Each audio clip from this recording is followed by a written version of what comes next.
इस वक्त मैं आलजीएंड के मेक सभा के ऑफिस में हूं और मेरे साथ आलजीएंड के मेक सभा के प्रधान नरेंद्र दत्त हैं। आप सोचिए कि जम्मू कश्मीर का माहौल कुछ अलग सा हो रहा है। किस तरीके से बहुजन समाज के कई मुद्दे हैं जिन्हें दबा दिया जाता है, जिन पर चर्चा ही नहीं होती। इसी पर चर्चा करने के लिए आज मैं नरेंद्र दत्त जी के पास पहुंचा हूं और बड़े सारे मुद्दे हैं, उन सवालों पर चर्चा करेंगे कि आखिर बहुजन समाज के साथ क्या कुछ हो रहा है। और बहुत बहुत स्वागत है साहब आपका। धन्यवाद धन्यवाद संसार जी। स्वागत है आपका आपके चैनल आरटीए चैनल का। जी, मुझे एक चीज़ बताइए कि आपके जितने लोग यहाँ पर बैठे हुए हैं इस वक्त, उनके हाथ में पोस्टर है वी वांट जस्टिस। क्या जस्टिस चाहिए और जस्टिस कैसे मिलेगा? 1928 से लेके जी आज तक एससी वर्ग के किसी भी एलिजिबल जज को मौका नहीं दिया गया कि इसमें अपने हाई कोर्ट में उसको अपॉइंट किया जाए एज ए जज। क्या कारण है, क्या विडंबना है, क्या किसको क्या प्रॉब्लम है यहाँ हमारे समाज में? यहाँ तो उनको कोई एलिजिबल दिखाई नहीं आज तक, या फिर मिला भी हो तो किसी की मंशा ना हो। दोनों में अंतर है ना।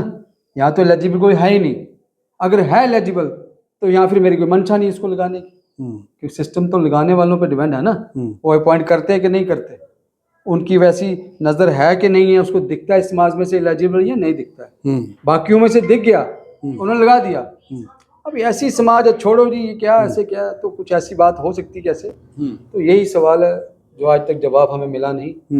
तो पिछले कई, मुझे लगता है 1-2 सालों से हम भी पूछ रहे हैं, खास तौर पे जब ये लॉ मिनिस्ट्री ने एक लिस्ट निकाली, एक लिस्ट के मतलब सर्कुलर निकाला JNK हाई कोर्ट को कि आप ऐसे करें, ये जो आपने यहाँ एरिया में देखे जम्मू में जो एलिजिबल हों एससी वर्ग में से, उनको भी इस बार आप ऐसे जज अपॉइंट करें। तो जब सेंट्रल मिनिस्ट्री से ऐसी इंस्ट्रक्शन निकली तो हमें भी उम्मीद जागी कि चलो यार, देर है सवेर है, चलो प्रधानमंत्री मोदी जी का विजन जो है सबका साथ सबका विकास, शायद ये पूरा होने वाला है। क्योंकि यहाँ पे आज तक हमें कोई प्राथमिकता नहीं मिली, यहाँ पे शायद होगा, ये होप जगी मन में। तो आपस में हमने बातें की कि हमारे एससी में कितनी कास्टें हैं, उनमें से कितने जज हैं फील्ड में और कितने जज एलिजिबल हैं, कितने इंटेलिजेंट सुपर इंटेलिजेंट हैं जी, जो एज ए हाई कोर्ट का जज का जो पैरामीटर है उनमें पूरा उतरते हैं। हमें दिखा कि हैं 2-3 तो दिखे हमें, और उससे पहले भी जो थे कुछ तो रिटायर हो गए, कुछ को पैरामीटर आगे पीछे चेंज कर दिए उनके, ताकि वो अपने उनमें फिट नहीं बैठ पाए, तो उनको पीछे कर दिया गया। अब जो फिट बैठे दिख रहे हैं हमें, अब तब से हमने उनकी 2024 से आवाज़ उठाना हमने शुरू किया है कि जनाब अब देख लो, अभी नहीं तो कब। और संसार जी मैं बड़ी बात बताऊँ, हमारे जो मेंबर पार्लियामेंट खटाना जी, उन्होंने 2-4 महीने पहले आवाज़ उठाई कि आज तक हाई कोर्ट में एससी वर्ग में से क्यों नहीं लिया बंदा कोई, जबकि एलिजिबल लोग हैं उनके काफ़ी, तो उनको लो। उन्होंने बात रखी। हम बड़ा आपके चैनल के माध्यम से उनका शुक्रिया भी बोलते हैं कि उन्होंने चलो ऐसी समाज के लोगों से कम कहीं बात तो की। क्यों ना हम ये पोस्टर जो उठा रहे हैं बाबा साहब के, इक्वलिटी की बात कर रहे हैं आप, सोशल जस्टिस की बात कर रहे हैं, कब उठाएंगे? तो ये तो मुद्दा बनता है, इग्नोरेंस क्यों किया जा रहा है? मैं कह रहा हूँ कि आपको 2024 से लेके 26 तक आपको 3-4 लोग दिख गए, लेकिन 1928 से लेके अब तक हाई कोर्ट को कोई ऐसा नहीं दिखा। नहीं, तब भी थे, तब भी हमारे 5-7-10 साल पीछे चल जाऊं मैं, तब भी लोग कुछ थे, 2-4 जज, किसी का नाम नहीं लेना चाहिए, लेकिन उनको भी किसी ना किसी ट्रैप में फंसा दिया गया, या कोई पैरामीटर बढ़ा दिए गए, या किसी को रिटायरमेंट तक पहुंचा दिया गया। तो वक्त में न रहते उनका काम कुछ हुआ नहीं, कोई रिटायर तो कुछ ऐसे वैसे, तो वो भी ऐसे निकल गए, उनकी भी आवाज़ उठाने वाला कोई नहीं था। अब हमें लगा सोशल काम कर रहे हैं तो भाई जो दिख रहे हैं हमें आवाज़ उठाना फर्ज बनता है, चाहे हमारे रविदास समाज से हो, चाहे हमारे मेघ समाज से हो, चाहे हमारे माशा बरादरी से, किसी इस बात की बंदा जो भी, मतलब ऐसी समाज से हो, ऐसी समाज से उनका हक मिलना चाहिए, मिलना चाहिए। तो एक इसी के साथ सवाल जुड़ता हुआ ये भी है कि आप लोगों ने एक प्रेस कॉन्फ्रेंस पिछली मर्तबा की थी जिसमें आपने ये भी कहा था कि हमारी एसएसपी, हमारे कई ऐसे ऑफिसर हैं जिन लोगों को प्राइम पोस्ट पर नहीं लगाया जाता, पीछे रखा जा रहा है, जहां पर होने चाहिए वहां पर नहीं है। ये भी एक सवाल आपने उठाया था। देखिए, मैं संसार जी आपकी बिल्कुल बात दुरुस्त है, इस पर मैं फिर से यही बात अभी रखूँगा कि हमारे जम्मू कश्मीर में से कम 10 डिस्ट्रिक्ट हैं सर, तो 10 डिस्ट्रिक्ट्स में 10 DCs भी होंगे, तो आप कैलकुलेट कीजिए कि कौन सी कम्युनिटी में के कितने यहाँ पे DCs होंगे। एक कोई माइनॉरिटी का भी हो सकता है, ST का भी कोई नहीं है, पीछे कभी होगा तो बड़ी बात नहीं। एससी के भी हमारे भी रहे हैं, ऐसी बात नहीं है।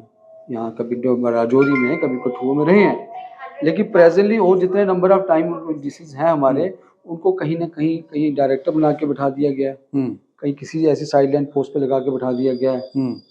लेकिन बाहर वाले जो डीसीज हैं बाहर के स्टेट के, यहाँ पे मैक्सिमम आपको दिखेंगे यहाँ पे, क्या हमारे जम्मू में एलिजिबिलिटी नहीं है, जम्मू कश्मीर के एलिजिबल लोग नहीं हैं। यूटी बनने से पहले क्या था, हम लोग क्या अंधेरे में रहते थे यहाँ पे। कम से कम 5-5 की रेशो रखो ना, जम्मू से किसी को तो बनाओ, चाहे वो चैनल का हो, कैटेगरी का हो, किसी का भी हो। हम जम्मू के लोगों की बात करते हैं, लेकिन सारी एडमिनिस्ट्रेशन अगर बाहर की रहनी है तो सब कुछ बाहर कहीं, तो हमें भी कहीं फॉरेन में भेज दो, कहीं आगे पीछे करो। हम तो अपने लोगों की बात करेंगे ना, चाहे जनरल हो कुछ भी हो, इनको भी कहीं लगाओ। मैं ये नहीं कह रहा एससी वालों को आप डीसी लगा दो यहाँ पे, मेरे कहने पे नहीं। और गवर्नमेंट का खुद क्राइटेरिया है, वो उनके पूरे पैरामीटर्स होते हैं किसकी एलिजिबिलिटी है। हमारे माननीय एलजी साहब ने कहा योग्यता के आधार पर पोस्टिंग देंगे भाई, हम मानते हैं। तो मैं फिर से सरकार से अनुरोध ये करूंगा, अगर हमारे जम्मू में योग्य लोग हैं, इनको भी थोड़ा सा लाइमलाइट में रखें, बहुत सामने रखें। ये भी लोग एसएसपी बनने के काबिल हैं, डीआईजी बनने के काबिल हैं, आईजी बनने के काबिल हैं। या कुछ एसएचओ तो आपने लगाए हैं बड़े छोटे बड़े, एससी समाज के एसएचओ भी आपको कमी मिलेंगे। और बताइए क्या वजह हो सकती है इसकी? अब देखिए, मैं मीडिया के माध्यम से बात आपसे कर रहा हूँ, आप तो देखते रहते हैं हमारा सिस्टम। वजह अब तो ये मैं किसी को पॉइंट आउट नहीं करूंगा, हम तो अपने हक की बात करेंगे। नहीं, फिर भी वजह तो कुछ होगी कि एसएचओ आप जो इल्ज़ाम लगा रहे हैं, बहुत बड़ा इल्ज़ाम है कि एसएचओ लेवल पर हैं, वो भी कम है। बिल्कुल, ऐसा जो होते हैं, जो कुछ दूर फार फ्लंग एरियाज में कुछ होंगे, ऐसी बात नहीं हैं भी कुछ, लेकिन मेन सिटीज में आपको बड़े कम देखेंगे। अगर आ जाएंगे गलती से 2-3 महीने के लिए आ जाएंगे, उनको किसी न किसी कारणवश से फिर उठा के वहीं पे उनको बस शहीद कर दिया कि हाँ भाई तुम्हें भी कभी रखा था जम्मू, मतलब टैग लगा दिया कि हाँ भाई तुम आए थे, मतलब खुश कर दिए जाते हैं, ऐसी बात नहीं है।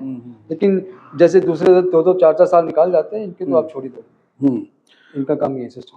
बहुत बहुत धन्यवाद नरेंद्र दत्त जी हमारे साथ बात करने के लिए।